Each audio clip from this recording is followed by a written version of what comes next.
కెలకతుర్తిలో BRS రథోత్సవ మహాసభ పనులు జోరుగా సాగుతున్నాయి. దీనిపై మరింత సమాచారం మా ప్రతినిధి రవికాంత్ లైవ్ లో అందించేందుకు సిద్ధంగా ఉన్నారు. రవికాంత్, చెప్పండి, పనులు ఎలా సాగుతున్నాయి? దీనికి సంబంధించి మీ దగ్గర ఉన్న పూర్తి డీటెయిల్స్ ఏంటి?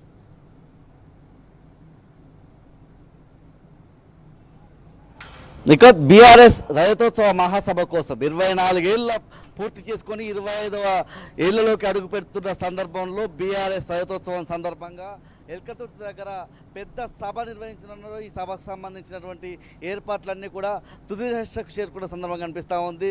మరొక 4-5 రోజుల్లోనే సభ ఉన్న నేపథ్యంలో ఏర్పాట్లు అయితే ముమ్మరంగా కొనసాగుతున్నాయి. ఒకవైపు స్టేజ్ నిర్మాణం ఇప్పటికే తుది దశకు వచ్చిన సందర్భం, అదేవిధంగా సభాస్థలికి సంబంధించి సభా ప్రాంగణానికి సంబంధించి బ్యారికేడ్లకు సంబంధించి కూడా అన్ని ఏర్పాట్లు పూర్తవుతూ ఉన్నాయి. అదేవిధంగా పార్కింగ్ స్థలాలకు సంబంధించి వరంగల్ కావచ్చు, కరీంనగర్ కావచ్చు, సిద్దిపేటకు సంబంధించి ఇవి జాతీయ రహదారులు ఉంటాయి, అక్కడ ఏర్పాట్లు పూర్తయ్యాయి. మరొక రహదారి చూసినట్టయితే చింతలపల్లి దామెర రోడ్డుకు సంబంధించి కూడా పార్కింగ్ ఏర్పాట్లు పూర్తయ్యాయి. మనతో పాటు సభ కావచ్చు, పార్కింగ్ సంబంధించి ఇతరత్ర ఏర్పాట్లకు సంబంధించి మాట్లాడడానికి ఎమ్మెల్సీ రవీంద్రరావు గారు. రవీంద్ర గారు, ఎట్లా ఉన్నాయి ఏర్పాట్లన్నీ?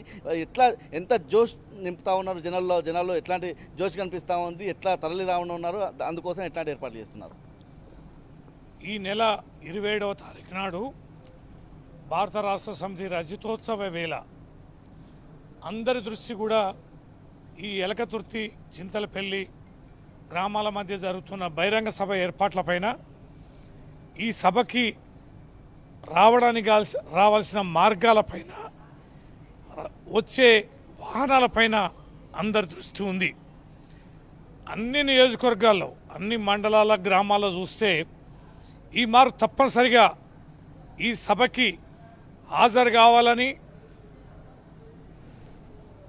పొద్దున్నే గ్రామాల నుంచి బయలుదేరి మధ్యాహ్నం వరకే సభాస్థలికి చేరుకోవాలనే ప్రయత్నం ప్రజలు చేస్తున్నట్టు, పార్టీ కార్యకర్తలు చేస్తున్నట్టుగా మాకు అనేక చోట్ల నుంచి సంకేతాలు ఉన్నాయి.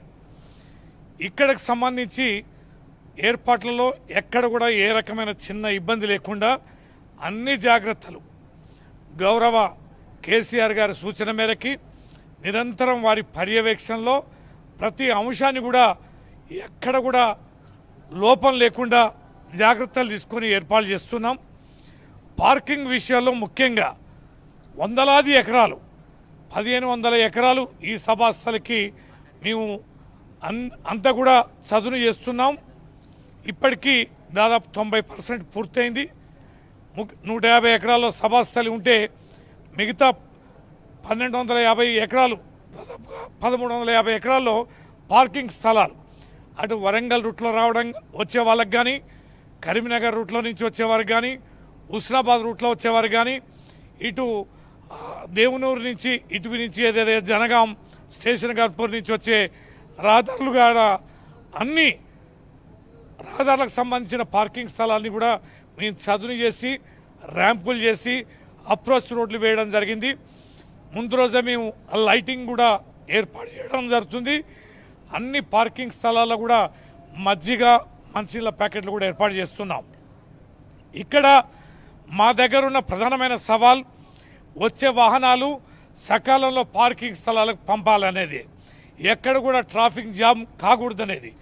దీనికి సంబంధించి 2000 మంది ప్రైవేట్ సెక్యూరిటీ గార్డ్స్ని అపాయింట్ చేసుకొని అన్ని కూడల్లో, అన్ని ప్రాంతాల్లో వీరి నియామకం చేసుకొని మానిటరింగ్ చేస్తున్నాం.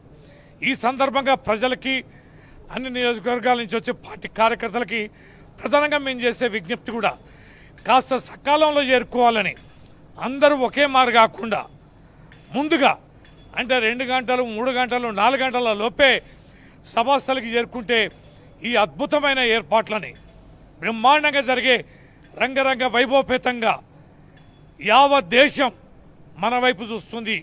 ఈ సభ ఎలా జరుగుద్దని దీంట్లో భాగస్వామ్యం కావడానికి సకాలంలో రావాల్సిందిగా విజ్ఞప్తి చేస్తున్నాం. రాకేష్ రెడ్డి గారు, ఏర్పాట్లు ఎట్లా ఉన్నాయి? మీరంతా కూడా అంటే బీఆర్ఎస్ సంబంధించినటువంటి వరంగల్ నాయకత్వం అంతా నిమగ్నమైన సందర్భంలో ఎటువంటి ఇబ్బందులు కలగకుండా ప్రజలకే కావచ్చు, అయితే వచ్చేటువంటి కార్యకర్తలకు కూడా, ముఖ్యంగా వైద్యం పరంగా కావచ్చు, ఇతరత్ర పార్కింగ్ స్థలాలకు సంబంధించి ఎక్కడి వరకు పనులు పూర్తయ్యాయి? ఇంకా ఎంత పని మిగిలి ఉంది? అవి ఎప్పట్లో పూర్తయ్యే అవకాశం ఉంది? పూర్తిగా ఏర్పాటు ఎట్లా ఉన్నాయి? అంటే వరంగల్లో కేసీఆర్ గారి సభ అంటే జనాలు ఏ రకంగా వస్తారో యావత్ ప్రపంచానికి తెలుసు. ఎందుకంటే భారతదేశ చరిత్రలోనే అతిపెద్ద సభలు నిర్వహించినటువంటి చరిత్ర ఈ బీఆర్ఎస్ పార్టీకి ఉంది, కేసీఆర్ గారికి ఉంది.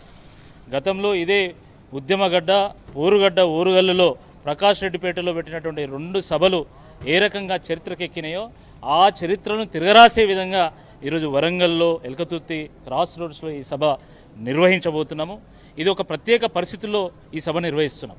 ఎందుకంటే గతంలో ఏ ప్రభుత్వం మూటగట్టుకున్నంత అప్రతిష్ట సంవత్సర కాలంలోనే రేవంత్ రెడ్డి గారి ప్రభుత్వం మూటగట్టుకున్నది. కాబట్టి ఇటువంటి ఈ వేళ ఆగమైనటువంటి ఆటో వాళ్ళకు అభయహస్తం అందించడానికి, రందిపడుతున్నటువంటి రైతుల చేత రణబేరి మోగించడానికి, ఛిద్రమైనటువంటి చేనేతలకు ఒక చిరు ఆశ రగిలించడానికి, అదేవిధంగా కుదేలైనటువంటి రియల్ ఎస్టేట్కు గుండె ధైర్యం చెప్పడానికి, బిక్కుబిక్కువని బతుకులెల్లదీస్తున్నటువంటి బీదలకు ఒక భరోసా నింపడానికి, యావత్ తెలంగాణ ప్రజలకు ఒక స్ఫూర్తిని రగిలించడానికి, ఒక సమరభేరి రేవంత్ రెడ్డి గారి ప్రభుత్వం మీద మోగించడానికి ఈ యొక్క సభను బీఆర్ఎస్ పార్టీ పెద్ద ఎత్తున ఏర్పాటు చేస్తూ ఉన్నది.